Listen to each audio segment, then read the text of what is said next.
Hi.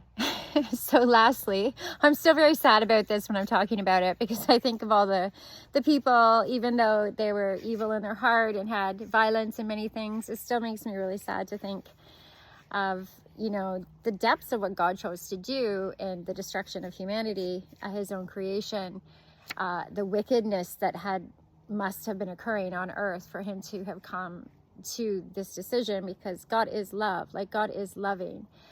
So for God to choose to do this, it was a pretty severe consequence for humanity, that if God himself, who is all love, chose to do this. And so, but thankfully Noah had chosen his heart to be righteous before God and his family, and then the human species continued due to that good man.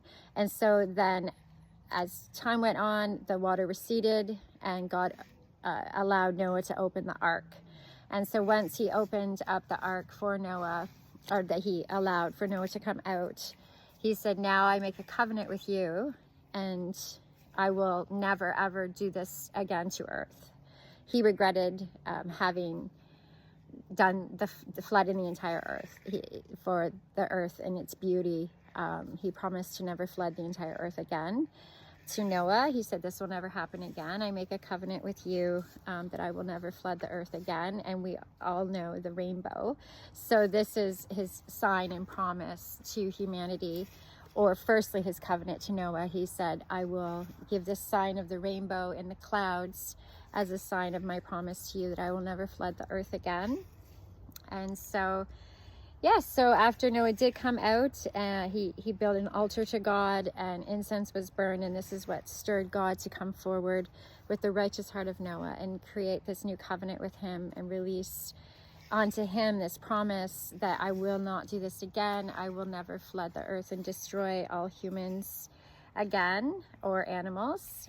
He said, I will never again will I curse the earth because of humans and the evil in their hearts, nor the animals and living things. So he made this covenant with Noah, set it in the rainbow, and that's the story of Noah's Ark.